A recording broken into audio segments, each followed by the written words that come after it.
The reservation had been made 2 weeks earlier. A long rectangular table near the back of the restaurant, where the lighting was warm but unforgiving. From a distance, the gathering looked like any other birthday dinner, menus folded open, glasses already sweating with condensation, the low hum of conversations drifting between courses. Up close, the energy was thinner. She had arrived first, as usual. It was easier that way, fewer eyes, fewer expectations. She sat with her back straight, scrolling through emails she wasn't reading, watching the door each time it opened. The waiter had asked if the rest of her party was coming soon. A polite question wrapped around the assumption that someone else might be in charge. "They'll be here," she'd said.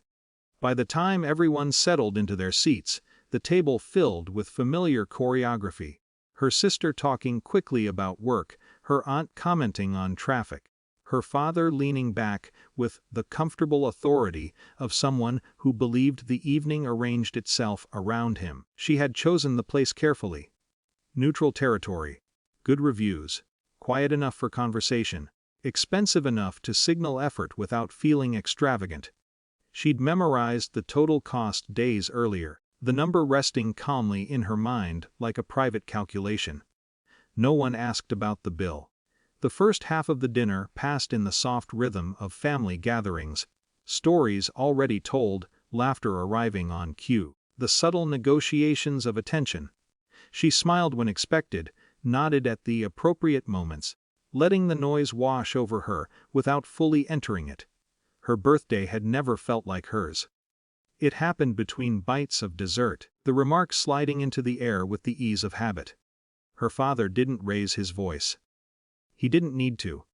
"Look at her," he said, gesturing loosely with his fork, a small movement that somehow redirected every gaze at the table. 38 and alone. What a waste of a life. The words landed without drama. No gasp, no immediate protest. Just a ripple of discomfort that moved quickly into silence. She felt the shift before she fully processed the sentence, the familiar tightening in her chest, the reflexive urge to shrink, to laugh it off, to absorb the blow so the evening could continue undisturbed. This was not new. For years, the comments had arrived dressed as jokes, advice, concern. Always framed as observation, never accusation. Always delivered with the quiet certainty that her life was a public project open for evaluation. She picked up her wine glass. Across the table, her sister stared down at her plate. Her aunt adjusted her napkin. No one met her eyes. The restaurant noise seemed to grow louder around their pocket of stillness. Cutlery clinking, a burst of laughter from another table, the ordinary world proceeding without interruption. Inside, something stalled. It wasn't anger, not exactly. Not humiliation either. It was closer to exhaustion, the sudden clarity of recognizing a pattern she had spent years trying to reinterpret as something kinder. She took a slow sip. For a moment she considered the usual responses. Deflect, minimize, change the subject, preserve the fragile illusion that nothing irreversible had happened. Instead, she set the glass down gently. "Funny," she said, her voice even, almost conversational, coming from a man whose rent I just canceled. The sentence didn't strike like a weapon. It settled. The table froze in a different way this time. Her father's posture shifted first, a subtle recalibration of shoulders and spine. The easy lean disappeared, replaced by stillness. His fork hovered midair, suspended between movement and disbelief. "What?" She didn't rush. "I spoke to the landlord this morning," she said. "I'm no longer covering the apartment." No raised voice. No visible emotion. Just information delivered with the calm neutrality of someone discussing logistics. The silence that followed was heavier, textured with something sharper than discomfort. Around the table expressions rearranged themselves. Surprise, confusion, calculation. The private math of the family dynamic being recomputed in real time. For years, the financial support had existed like an invisible structure, acknowledged indirectly, rarely named. A quiet arrangement framed as temporary, then necessary, then simply normal. Her father blinked. "You can't just." "I can," she said. There was no triumph in her tone, no bitterness, only a steadiness that felt unfamiliar even to her. The waiter approached, hesitated, then retreated, sensing the density of the moment without understanding its cause. Her father's face tightened, not with rage but with something more fragile, the destabilizing recognition of dependence made suddenly visible. "You're my daughter. Wes? And you'd leave me like this?"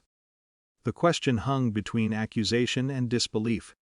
She studied him for a moment, noticing details she had learned to overlook, the faint lines around his eyes, the defensive rigidity creeping into his posture, the subtle fear flickering beneath indignation.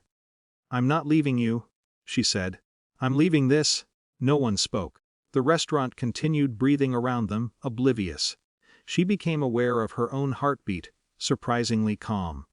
The years of hesitation, guilt, and second-guessing seemed to compress into a single, quiet certainty. There was no dramatic eruption, no shouting, only the slow collapse of an old arrangement that had shaped itself around unspoken expectations. Her sister finally looked up, eyes wide, as if seeing a version of her she hadn't fully considered before.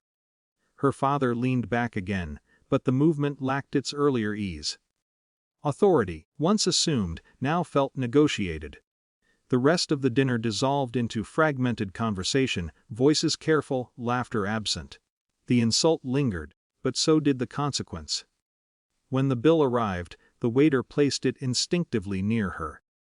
For the first time that evening, no one pretended not to notice. She paid without comment. Outside, the night air felt cooler than expected. The city moved in its indifferent rhythm, headlights sliding past, distant voices, the ordinary architecture of other people's lives. Behind her, the family gathered near the entrance, conversations low and uncertain. She didn't wait. There was no surge of victory, no cinematic satisfaction.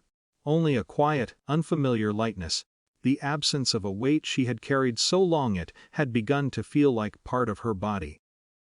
Some distances did not announce themselves with noise, some simply widened.